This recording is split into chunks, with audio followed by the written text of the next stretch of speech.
Hello everyone, my name is Matt Scorpion and welcome back to the This Week in Destiny update. Now there was a few things going off the bat right off the start, of course, to give us some details. Now personally, I just wanted to apologize. One of the videos I uploaded this Tuesday, specifically the Eververse video, I had an oopsie regarding some of the background music I use for my videos, in that I forgot to lower the volume so it wasn't just kind of in the background. You can still hear me clearly. It was pretty much on full blast. So thankfully somebody commented and told me otherwise, that it was wrong. Otherwise I would have never heard about it, and I have since fixed it, hence why there is a version with marked fixed now, and the older version has been deleted. So aside from that, thank you very much for the feedback, and personally I thank you a lot, whoever that is, because that kind of feedback just helps make sure that I do better in the future, just as a creator. But going forward, so there is a few things going on. Now if you didn't know, first of all, the voice actor for the English actor of Commander Zavala did pass some time ago. We lost Lance Reddick earlier in the year. And they have since gone forward. Now, instead of doing an AI cover, which a lot of people said just because Zavala was had an iconic voice, they now tell us that voice actor Keith David will be taking over as the role for the final shape and beyond. Now, if you don't know who Keith David is, think of back during Modern Warfare 2, he was one of the main characters or one of the commanders of your battalion that you played as. He most notably has been characters like Spawn in the old series, and one of the most iconic Bungie characters. He's also been the Arbiter from the Halo games. So that's fitting that he's there. And now, while a lot of people say they didn't want him replaced, I feel like Keith David will be a very good replacement to uphold the mantle.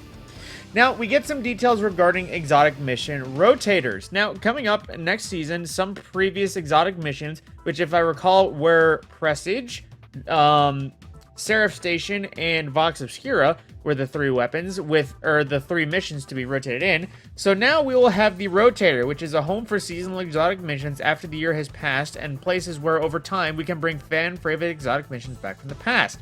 Hopefully that means Whisper and Zero Hour can come back into things like that. So this will be a source of seasonal exotic mission weapons and their associated catalysts, and new and consistent source of legendary seasonal weapons. So the exotic mission rotator will be a good source of things in the past that just don't drop at all anymore. Now, to support these goals that we can continue to add content to the rotator in the future, we need to create rules and modify how these activities and rewards work. So now the exotic weapons entering the playlist will become craftable. So we'll have like craftable Dead Man's Tail, craftable Dead Messenger, and the variety. Each mission will feature a normal and legendary difficulty, and each mission will feature a pool of legacy seasonal rewards, armor, and craftable weapons that have thematic overlap with their associated mission. Each mission will feature the same reward behavior, and mission dialogue and narrative move forward after each activity completion and reset after all dialogue sets have been played. So in case you were there for story, you can actually experience all story without it just being a base mission. However, legacy triumphs cannot be progressed, so I doubt anything associated with seals and doing these exotic missions in the past will be available, just because at that point, if you just missed that and going to that, it's a little bit around the bend. Now, below is a list of the exotic missions and their associated rewards that will be available starting next season. These missions rotate weekly and continue through Lightfall year and beyond. We'll be adding exotic missions that launched during Lightfall seasons into rotation with the final shape, and you can expect more additions to follow. So starting off, we had Presage. The exotic weapon associated is Dead Man's Tail, will be craftable with the new trade pool, and most of the armor and weapons will be from Season of the Haunted, which include Nezarek's Whisper, Bump of the Night, Tears of Contrition, Hollow Denial, Firefight, and Without Remorse, as well as the opulent weapons of Ostringer, Drang, Beloved, and Callous Minotaur with the Eidolon armor or Pursuant armor set. So with that, then you will also require ownership of Beyond Light or Seeds of the Haunted specifically to do that. And then as well with Vox Obscura, the exotic weapon will be Dead Messenger, associated, of course, craftable with additional traits. Armor and weapons will be from Season of the Risen, its associated stuff. So Explosive Personality, Recurrent Impact, Under Your Skin, Sweet Sorrow, Thoughtless, and Peace of Mind, as well as the Tusk Allegiance armor set will be involved. Requires ownership of the Witch Queen or Season of the Risen. And with Seraph's Shield, Revision 0 will come back, but however, that was one of the first craftables, so it will stay as it is. Armor and weapons from Season of the Seraph, including Fire and Forget, Tripwire Canary, Disparity, Path Least Resistance, Judgment of Kelgaroth, and Retrofit Escapade, as well as the house of Ikelos weapons in the handgun, the shotgun, the sniper rifle, and the SMG, as well as the Warmight's Avatar armor set in case you wanted the gear. Now, also personally, I would say also include the escalation stuff, just because that's where the Ikelos stuff came from. And I know I had somebody in my comments recently asking where my helmet of my Titan was from, which was from that, so hopefully that comes around in the future. Now, you will require ownership of the Witch Queen or Season of the Seraph included as well. Each exotic mission that enters the Rotator will feature the same reward behavior for anything added in the future. The first completion of the mission on normal or legendary difficulty will reward the exotic deep sight weapon associated with the mission. Extracting or dismantling the deep sight weapon will grant the pattern. Each completion of the normal or legendary version of the exotic mission will award an intrinsic upgrade that can be used when crafting the exotic weapon, which sounds just like Revision 0, how Hunter's traits can be improved and give general stats.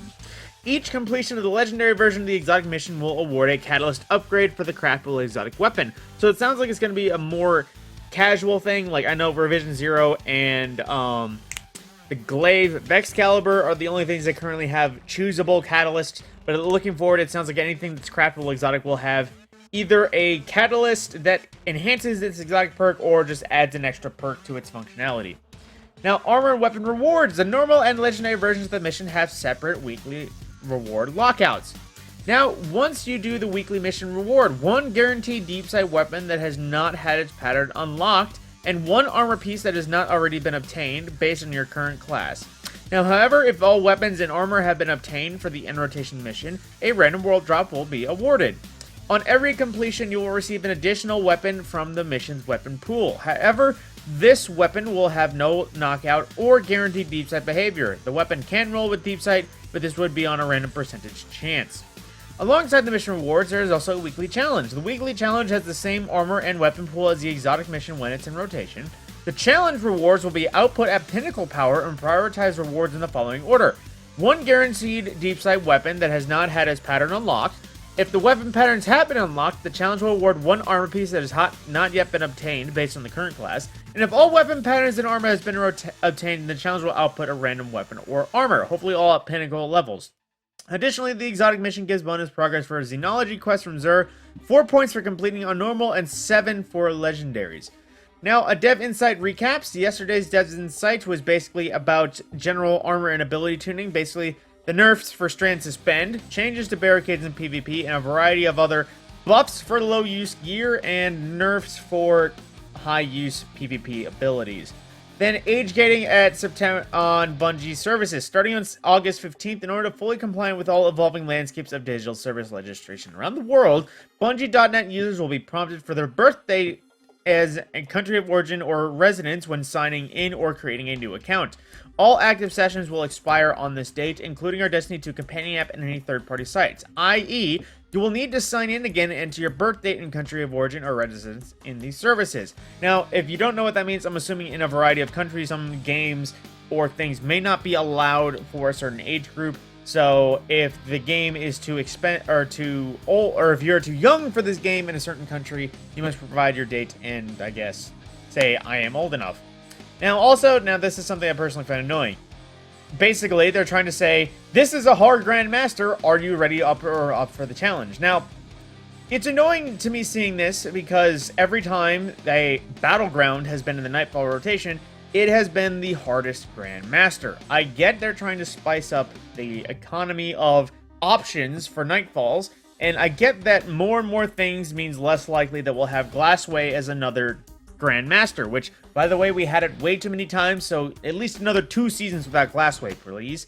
But on that note, it just seems annoying that this is more artificial difficulty, because most of the hard parts of these Grandmasters are the boss fights because of open battlefields with infinitely spawning ads. There's barely any cover, and there's way too much enemy density for a standard Nightfall. I mean, the Corrupted is the hardest, and it's usually just because of those same reasons. There's a lot of enemies, and there's a lot of open fields. But aside from that, of course, the Bungie Showcase is right around the corner on the 22nd, officially 12 days from upload of this video. So, basically, when that happens, it will be 9 a.m. Pacific, and pre-show will start the hour before. You can watch either on the Bungie site, the Bungie Twitch channel, TikTok, surprisingly enough, and Billy, whatever that is. I'm honestly not sure. And for global players, there are several available channels that will localize to watch the upcoming Destiny 2 reveal stream. The main Destiny 2 showcase will have localized subtitles available in French, German, Italian, Spanish, Brazilian, Portuguese, simplified Chinese, Japanese, and Korean. So you don't need to be out of the loop. And good news for all PlayStation Plus Extra and Premium subscribers, the Witch Queen will be joining the PlayStation Plus game catalog for 6 months, starting on August 15th. Everyone who has a PlayStation Plus Extra or Premium will have access to Witch Queen the next time they log into Destiny on PlayStation. Have fun challenging Savathun, and be aware of the Lucent Hive for a limited time only. Now, of course, the seasonal player support report. Now, when the season ends, there will be a lot of stuff that will be claimable that will no longer be available once the season rotates. So basically, anything from a vendor and anything Triumph or Catalyst-wise, I would say, claim before the season rotates, otherwise it could cause some issues when the season rotates, and in case you might not be able to do it at all. Now, some known issues going forward as well. The certain honored centurions in the Gilded Precept Lost Sector are abnormally bright. The Wish Ender exotic bow is not reliably being anti-barrier and shooting through Cabal and Hydra shields, and certain sights on the Judgment hand cannon have lost their red dot, which I've checked. I don't know if there is any hand cannon called Judgment. I literally searched Judge in Light.gg and nothing but 2 class items for Warlock showed up. But aside from that, of course, we have the variety of arts and movie of the week, some cool and some videos. And then as well, I don't know what to name this, so that seems like one that didn't work so well. But of course, you know, live, that's pretty much the full extent of the TWAB. Now, that is most of the bulk of the new details is regarding the exotic rotator. There has been other things that there's probably going to be either sometime during the week next week or next week's TWAB, specifically the artifact, which is going to be something important up and coming, especially for my team. With that, my name is Matt Scorpion, and thank you for watching.